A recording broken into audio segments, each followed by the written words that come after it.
ओम गं गणपते नमः।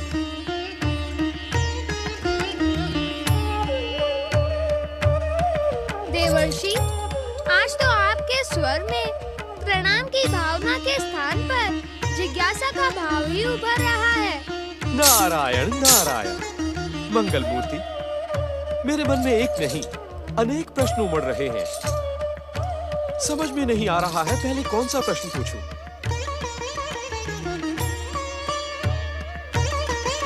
पूछना तो आपको ही होगा देवर्षि, क्योंकि मैं क्या जानूं आपके मन में क्या क्या प्रश्न उमड़ रहे हैं। नारायण नारायण। मंगल मूर्ति, आपसे किसके मन की बात छुपी है? श्री महागणेश की कृपा और आपकी इच्छा से पृथ्वी पर आज अनेक महान गणेश तीर्थों की स्थापना हो गई है।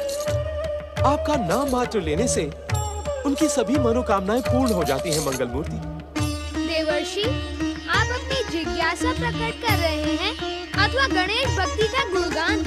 नारायण नारायण।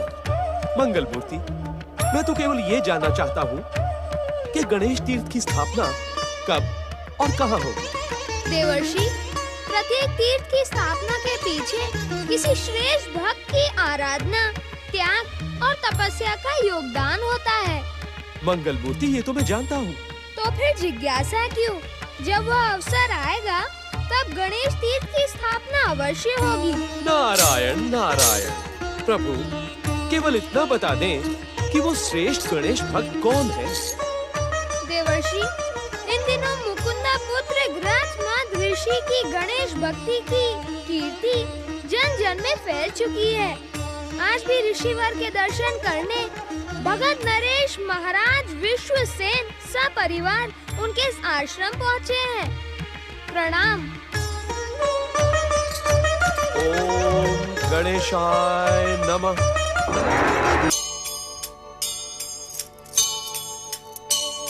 महाराज विश्वसेन, महारानी सुप्रभा,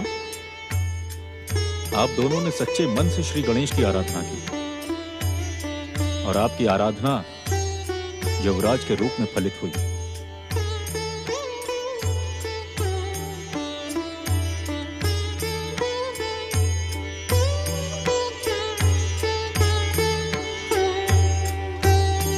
ऋषिवर, युवराज धर्मसेन के प्रथम जन्मदिन पर हमने अपनी मगध राजधानी में यज्ञ अनुष्ठान का आयोजन किया है। इस समय आपको निमंत्रण देने के लिए हम आपकी सेवा में आए हैं। ऋषिवर, इस अवसर पर हमने आर्यव्रत के सभी महान ऋषियों को सादर आमंत्रित किया है। ऋषिवर, हम पर कृपा करके इस यज्ञ अनुष्ठान का नेतृत्व आप करें। जय श्री गणेश। राजन, श्री गणेश यज्ञ का शुभ मुहूर्त प्रारंभ हो चुका है। मेरे विचार से हमें श्री गणेश का स्मरण करके अनुष्ठान प्रारंभ कर देना चाहिए। क्षमा करें ऋषिवर ग्रत्समत, महर्षि अत्रि और महर्षि वशिष्ठ के साथ अनेक ऋषिगण पधारने वाले हैं। उनके आगमन के बाद ही यज्ञ प्रारंभ करना उचित होगा। आपका विचार उचित है राजन, किंतु मेरे विचार से ऐसा करना उचित नहीं होगा। एक शुभ मुहूर्त को जानबूझकर यूं टाल देना अशुभ एवं अमंगलकारी हो सकता है राजन। ऋषिवर वशिष्ठ और ऋषिवर अत्रि की। ऋषिवर वशिष्ठ और ऋषिवर अत्रि की। महर्षिगण पधार चुके हैं, अब मुहूर्त व्यर्थ नहीं जाएगा। ऋषिवर वशिष्ठ और ऋषिवर अत्रि की। ऋषिवर वशिष्ठ और ऋषिवर अत्रि की। ऋषिवर वशिष्ठ और ऋषिवर अत्रि की। प्रणाम ऋषिवर। आचार्य वशिष्ठ, यह ग्रत्समत यहाँ पर मुख्य पुरोहित बनकर कैसे पहुंच गया? महर्षि, ऋषिवर ग्रत्समत की कृपा से लंबे समय के बाद हमें पुत्र प्राप्ति हुई है। इसी कारण युवराज धर्मसेन के शुभ जन्म दिवस पर हमने श्री गणेश यज्ञ का आयोजन किया है। आप सब हमको आशीर्वाद देकर इस यज्ञ का आयोजन करें। कदापि नहीं। इस ग्रत्समत को यज्ञ पुरोहित बनने का कोई अधिकार नहीं है। पहले इन्हें यहां से जाने के लिए कहें, तभी हम यज्ञ में सम्मिलित हो पाएंगे। ये आप क्या कह रहे हैं? हमारे वचन पर संदेह करके आप अपने दुर्भाग्य को आमंत्रित कर रहे हैं महाराज विश्वसेन। महर्षि, ऋषिवर गत्समत पर इस आरोप का कोई कारण तो होगा। यदि आप कारण जानकर ही संतुष्ट होना चाहते हैं राजन, तो सुने। गत्समत अपनी माता मुकुंदा की अवैध संतान है।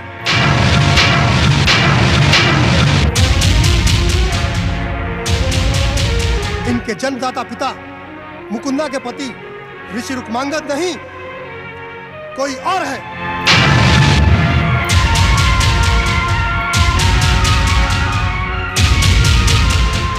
जिस व्यक्ति के पिता और कुल का पता ना हो, उसे यज्ञ और अनुष्ठान करने की आज्ञा हमारा धर्म नहीं देता। किस धर्म की दुहाई दे रहे हैं ऋषिवर?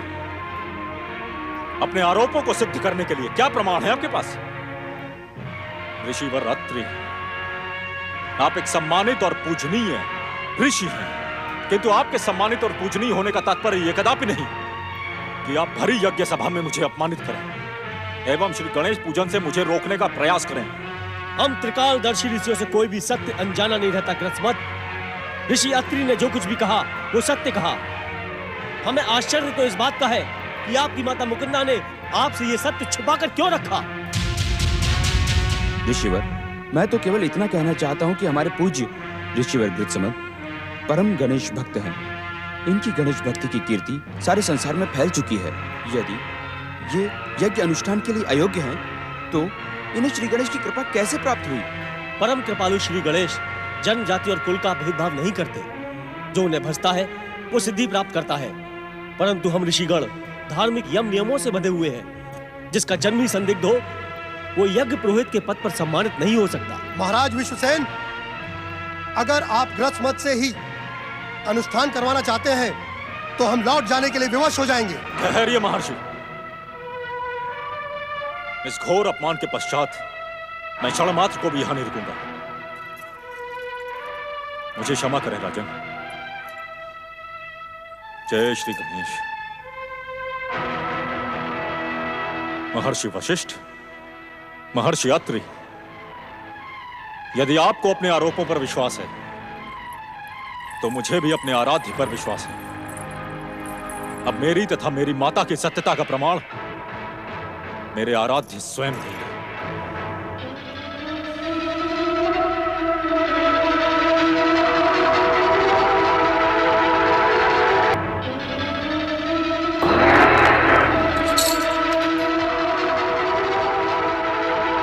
नारायण नारायण। देवर्षि,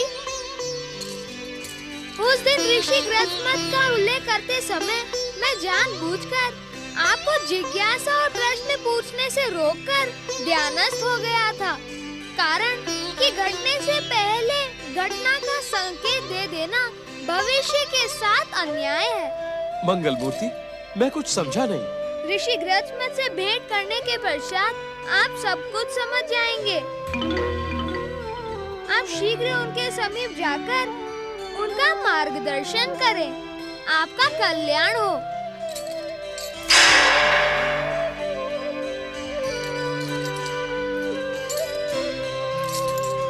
मेरे आराध्य,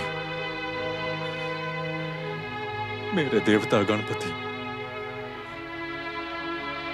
आज आपकी कृपा और आशीर्वाद सब व्यर्थ हो गया।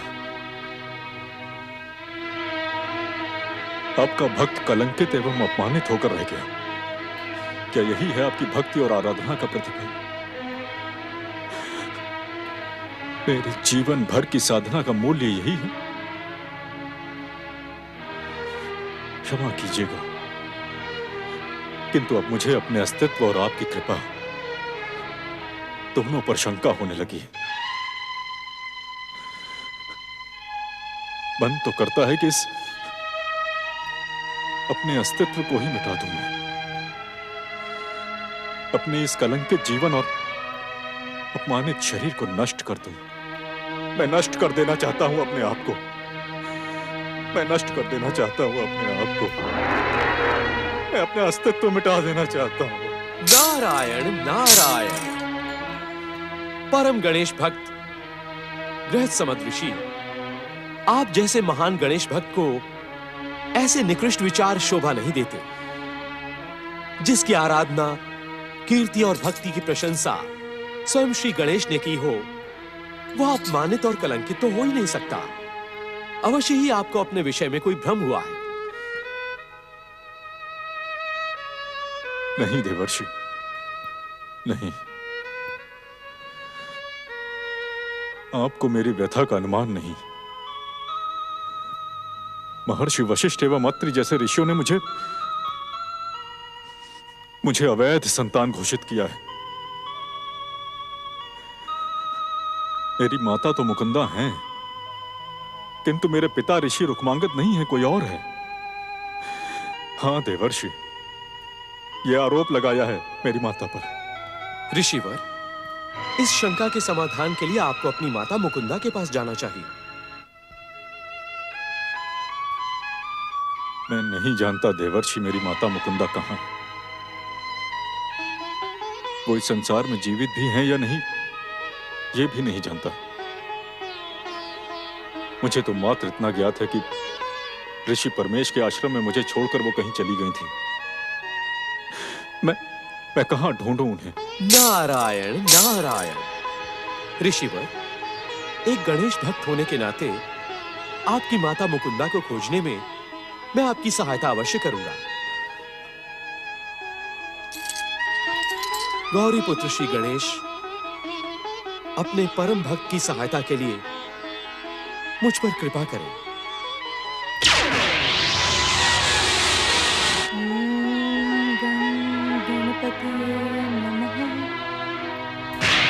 नारायण नारायण। देवर्षि, ऋषिवर, आप आए मेरे साथ। हे श्री गणेश, या तो अपने पावन दर्शन देकर मुझे इस यातना से मुक्त करें, या मुझे अपने जीवन नष्ट करने की आज्ञा दे। अब पाप का ये बोझ मेरे लिए असहनीय होता जा रहा है श्री गणेश, असहनीय होता जा रहा है श्री गणेश। माताश्री,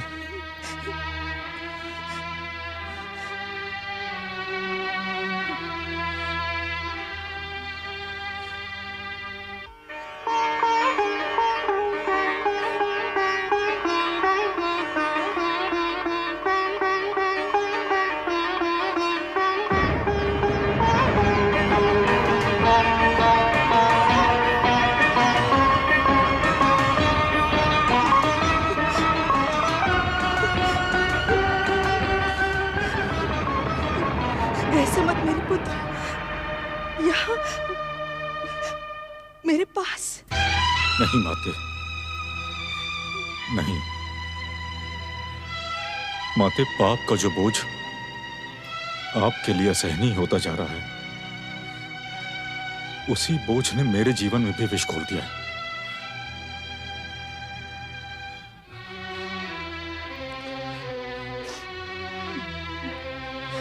आपकी बातें सुनने से ऐसा प्रतीत होता है कि मैंने मंत्र दृष्टा ऋषियों से जो कुछ भी सुना वो सत्य है। यदि मैं अपने पिता, यदि मैं ऋषि रुक्मांगद की संतान नहीं हूं, तो इस अभागे का जनक है कौन? माते, माते, मुझे सत्य बताइए माते। एक माता अपने पाप की कथा व्यथा अपने पुत्र को कैसे सुना सकती है? मैं इस पाप के बोझ से मर सकती हूँ, पर तुम ही नहीं बता सकती पुत्र, नहीं बता सकती। अपनी माँ को क्षमा करना। माते, माते, यदि आज आपने सत्य न बताया तो आपके चरणों की सौगंध है मुझे। आपका पुत्र अपना जीवन समाप्त कर देगा माते। हाँ माते, माते, मुझे सत्य बताइए, मुझे सत्य बताइए माते। हाँ माते।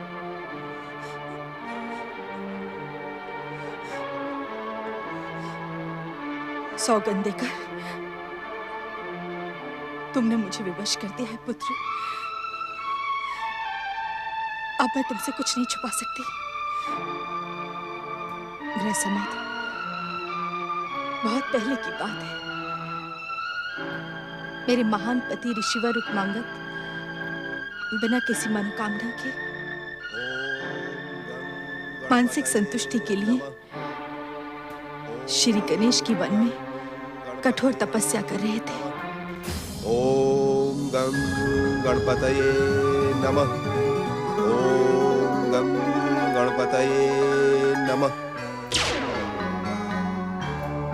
ओम गं गणपतये नमः। ओम गं गणपतये नमः। ओम गं गणपतये नमः। अब तो आप सबको विश्वास हो गया ना देवगणों कि ऋषि रुक्मांगद की कठोर गणेश आराधना का उद्देश्य स्वर्ग प्राप्ति के सिवा कुछ भी नहीं है।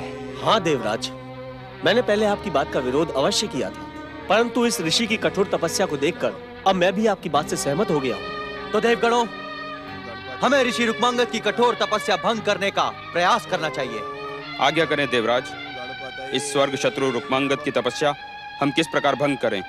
देवगणों, ऋषि रुक्मांगद की तपस्या भंग करने का उपाय केवल मेरे पास है। आप सब दर्शक बनकर हमारे उस उपाय का प्रदर्शन देखते रहिए।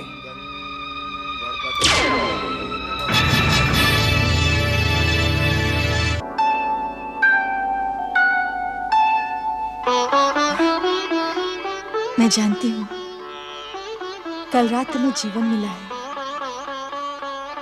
तुम कितने सुंदर हो,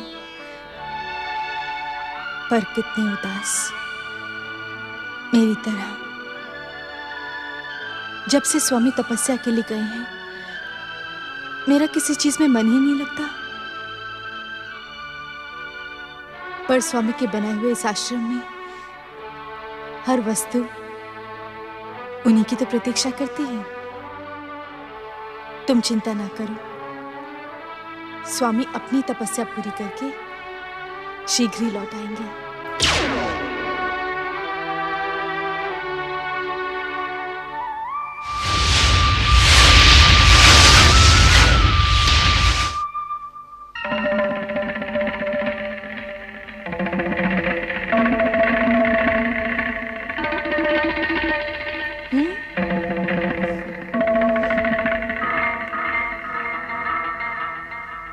मुकुंदा, स्वामी आप यहाँ? मैं जानता हूं तुम्हें मेरे बिना रहना प्रिय नहीं लगता, इसीलिए मैं यहां चला आया। तो क्या आपने अपनी तपस्या का त्याग कर दिया? मुझे आपका साथ प्रिय है स्वामी, किंतु गणेश भक्ति के मूल्य पर नहीं। आपको ऐसा नहीं करना चाहिए था। त्याग मैंने कहां किया है देवी, त्याग तो तुमने करवाया है। तुम्हारे रूप की स्मृति से मैं भ्रमित हो गया। देवी,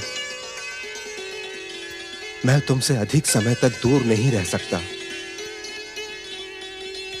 तुम्हारा सानिध्य पाने के लिए एक बार तो क्या, मैं बारंबार तपस्या का परित्याग कर सकता हूं। अपने प्रेम से मुझे तृप्त करो देवी। पर यह उचित नहीं है स्वामी, इसका परिणाम भी शुभ नहीं होगा। देवी, अशांत मन से की गई भक्ति का परिणाम भी तो अशुभ ही होता है। प्रेम से ओतप्रोत इस समय को व्यर्थ ना करो। आओ, मेरे अशांत मन को शांत करो। आओ देवी, आओ देवी, आओ।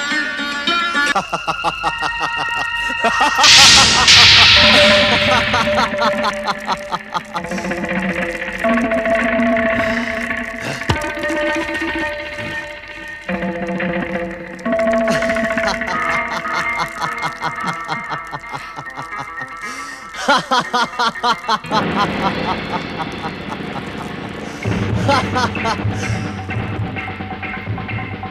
तुम्हारे पति ऋषि रुक्मांगद की तपस्या अवश्य खंडित हो जाएगी मुकुंदा, अवश्य खंडित हो जाएगी। अब तुम्हारा होने वाला पुत्र रुक्मांगद का पुत्र नहीं कहलाएगा। तुम्हारे और रुक्मांगद के साथ ही साथ तुम्हारे पुत्र को भी जीवन भर पछताना होगा, जीवन भर पछताना होगा।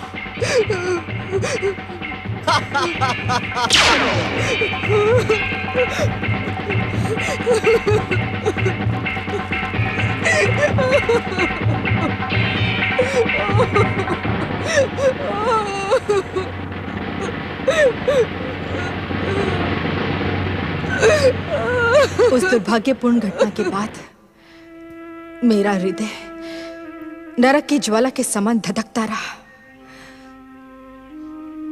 दुष्ट इंद्र ने ऋषि रुक्मांगद को भी अपने दुष्कर्म का ज्ञान करवा दिया। उनकी तपस्या खंडित हो गई। वो भागते हुए मेरे पास आए और माते, माते, फिर क्या हुआ? क्या पिताश्री ने उस दुष्ट इंद्र को उसकी दुष्टता के लिए दंडित किया? बोलिए माते, माते बोलिए। सत्य जानने के पश्चात पिताश्री ने क्या किया? नहीं पुत्र, नहीं।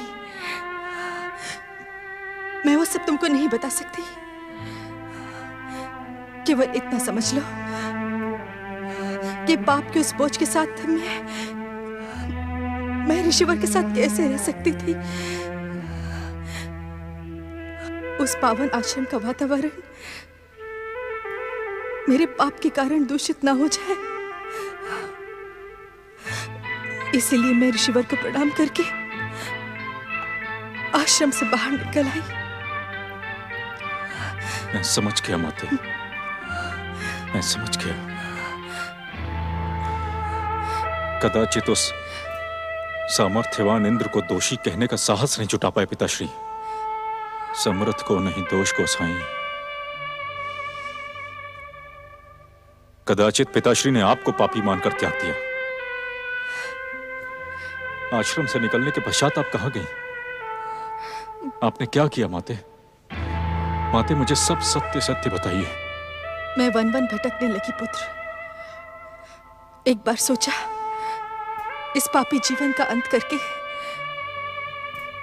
अपने गर्भ में पल रहे बालक का कलंकित अस्तित्व मिटा दूं। एक पर्वत की चोटी पे पहुंचकर मैंने आत्महत्या करने का निर्णय किया।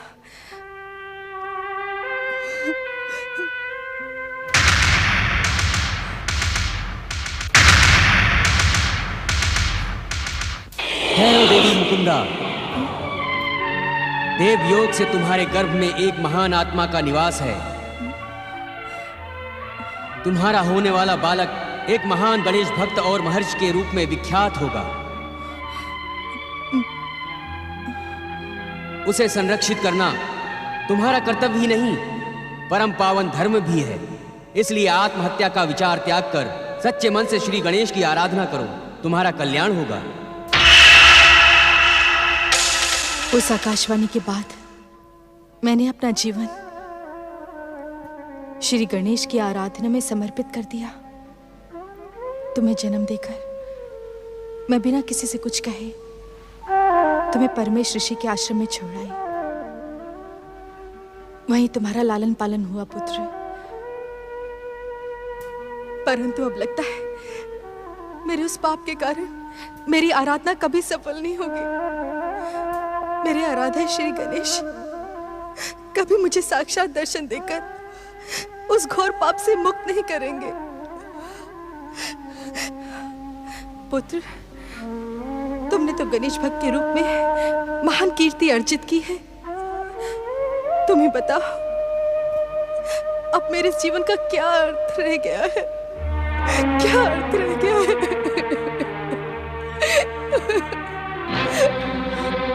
पुत्र, पुत्र, पुत्र गृहसमत, पुत्र, पुत्र, पुत्र,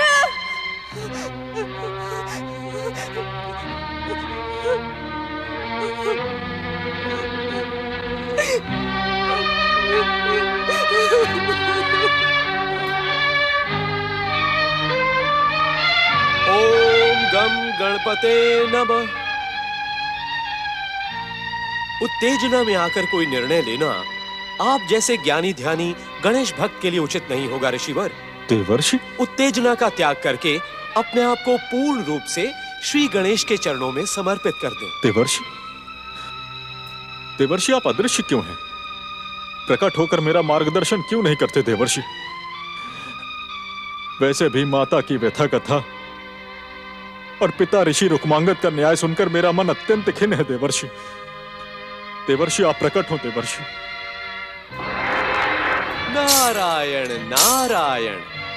प्रणाम देवर्षि। ऋषिवर, मैं आपकी माता की व्यथा कथा अदृश्य रूप से सुन चुका हूं। मैं आपके कथन से सहमत हूं। अपराध आपकी माता ने नहीं, देवराजेंद्र ने किया है। और यदि अपराध देवराजेंद्र ने किया है तो उसका दंड आप दोनों माता पुत्र क्यों भुगते? यही उचित है और यही न्याय है कि न्यायवान श्री गणेश इसका अंतिम निर्णय करें। अपराधी को दंड अवश्य मिलेगा ऋषिवर। नहीं देवर्षि, नहीं। जब सारे ऋषि समाज में यह बात फैल गई है कि मैं एक अवैध संतान हूं, तो इस पाप के कलंक को धोने के लिए मुझे कोई ना कोई कठोर उपाय तो अवश्य ही करना पड़ेगा देवर्षि। गंगम गंगम गंगम, किस कठोर उपाय की बात कर रहे हैं आप ऋषिवर? जीवन को समाप्त करने से और अधिक कठोर क्या होगा देवर्षि? मैंने अपने जीवन को अपने ही हाथों से समाप्त करने का निश्चय किया है। ऋषिवर, तो अभी तक आपकी उत्तेजना शांत नहीं हुई? ऋषिवर, आप अपने इस महान और बहुमूल्य जीवन का अंत कर देने की बात सोच भी कैसे सकते हैं? क्या यह हमारे आराध्य श्री गणेश के प्रति अवमानना नहीं होगी? ऋषिवर, इस समय इस जीवन का अंत कर देने की नहीं, घटनाओं को परिवर्तित करने की बात सोचिए। इतनी आराधना करें, इतनी तपस्या करें और इतनी श्रेष्ठ शक्ति प्राप्त करें आप कि अपराधी इंद्र स्वयं भयभीत होकर आपकी शरण में आए और क्षमा याचना करें। देवर्षि, श्री गणेश ने मुझे जन कल्याणी सिद्धि प्रदान की, किंतु मैं आज तक उनके प्रत्यक्ष दर्शन पाने की प्रतीक्षा ही कर रहा हूं। देवर्षि, कहीं ऐसा तो नहीं श्री गणेश मुझ अवैध पुत्र को अपने दर्शन देना ही ना चाहते हो? नारायण नारायण। ऋषिवर, कृपालु श्री गणेश के प्रति ऐसे वचन अनुचित है। फिर वो मुझे अपने दर्शन क्यों नहीं देते देवर्षि? मुझे तो ऐसा प्रतीत होता है ऋषिवर कि विघ्नहर्ता श्री गणेश आपके द्वारा कोई महान कार्य संपन्न करवाना चाहते हैं। महान कार्य? देवर्षि, मैं कुछ समझा नहीं। नारायण नारायण। ऋषिवर, सोचने समझने में अपना समय व्यर्थ न करें। ऋषियों के वचन सत्य के प्रमाण होते हैं। मेरे वचन पर आस्था रखते हुए आप शीघ्र सह्याद्री क्षेत्र में जाकर श्री गणेश की आराधना के साथ साथ तपस्या भी करें, जहां अब तक 6 महान गणेश तीर्थों की स्थापना हो चुकी। आपका कल्याण हो। ओम गं गणपते नमः।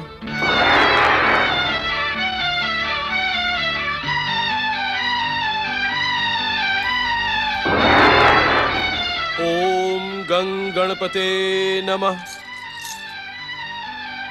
मंगल मूर्ति, मंगल मूर्ति, मैं जानता हूं आप मेरी ही प्रतीक्षा कर रहे हैं। मुझे आने में थोड़ी देरी हो गई, इसलिए क्षमा मांगता हूं। परंतु मंगल मूर्ति, आपने ध्यान में देखा होगा कि मैं आपके परम भक्त गृहसमद ऋषि की सहायता के लिए उनके आसपास ही उपस्थित था। देवर्षि, आपने जो कुछ भी किया वह परम देव श्री महागणेश की इच्छा के अनुसार ही किया। परंतु ग्रजमत से सह्याद्री क्षेत्र के गणेश तीर्थों की बात आपने अपने मन से कही, क्योंकि पिछले लंबे समय से आपके मन में यही बात उमड़ रही है। पिछली बार भी आप यही प्रश्न लेकर कैलाश आए थे। नारायण नारायण। मंगल मूर्ति, यदि सह्याद्री क्षेत्र की बात कहना मेरी भूल थी तो मैं फिर से क्षमा मांगता हूँ। वे मेरे मन के शब्द थे। एक गणेश भक्त के नाते ग्रजमत को चिंता और और व्यथा से मुक्ति दिलाकर आपने उचित ही किया। परंतु अब आप मेरे एक प्रश्न का उत्तर दें। आपने ये कैसे जाना कि मैं आपकी प्रतीक्षा कर रहा था? प्रभु, एक भक्त की शरण भगवान के चरण ही तो होते हैं। मंगल मूर्ति, आपके दर्शन और मेरे मन में उमड़ते प्रश्नों के समाधान के लिए मैं और कहां जाऊं? तो अब अपने मन में घुमड़ते हुए प्रश्नों को न रोके देवर्षि। ये सच भी मैं जानता हूँ कि आप दर्शनों से अधिक अपनी जिज्ञासा से व्यथित होकर कैलाश आए हैं। नारायण नारायण, आप सत्य कह रहे हैं श्री गणेश। देवी मुकुंदा की व्यथा कथा सुनने के पश्चात मैं व्यथित हो गया। मैं केवल इतना जानना चाहता हूँ, क्या गृहस्थ समद के जीवन को कलंकित करने वाले कुटिल इंद्र को दंडित करने की आपके न्याय में कोई व्यवस्था नहीं? क्या आप गृहस्थ समद के मन में धधकती प्रतिशोध की ज्वाला को शांत नहीं करेंगे? इस समय इन बातों की चिंता न कीजिए, आपका कल्याण हो। ओम गं गणपते नमः। ओम गणानां त्वा गणपतिं हुंघवामहे प्रियाणां त्वा प्रियपतिं हुंघवामहे निधीनां त्वा निधिपतिं हुंघवामहे वसो मम आहम जानि गर्भधमा त्वं जासि गर्भधम्।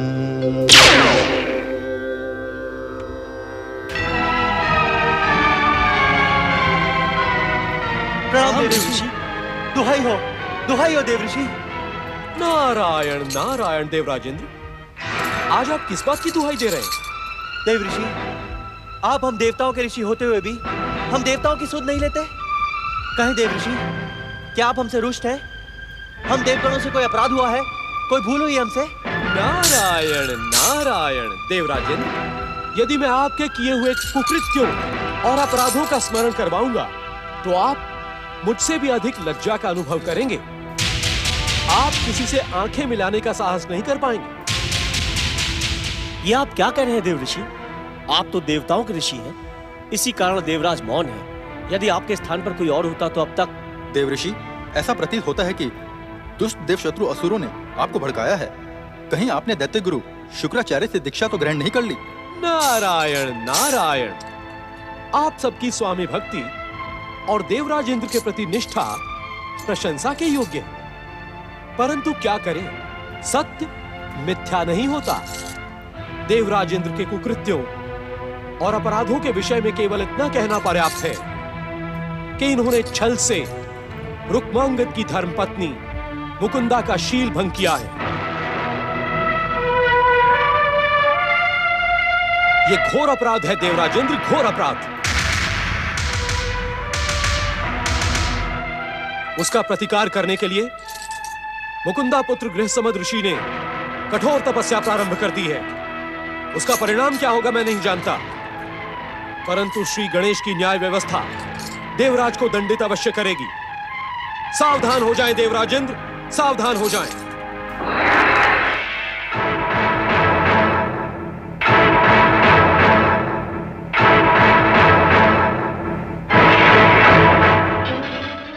गृहस्मद की तपस्या भंग करने आए देवगण श्री गणेश रोष के पात्र बनते हैं। इंद्र को अपनी भूल और अपराध का पश्चाताप होता है। श्री गणेश ज्योति को गृहस्मद के सामने प्रकट देखकर इंद्र अदृश्य होने में ही भलाई समझता है। गृहस्मद के प्रतिशोध को देखकर श्री गणेश भक्ति का मार्ग दिखाने के साथ ही घटनाओं को अपनी इच्छा अनुसार बदल सकने का वरदान देते हैं। नमः शिवाय।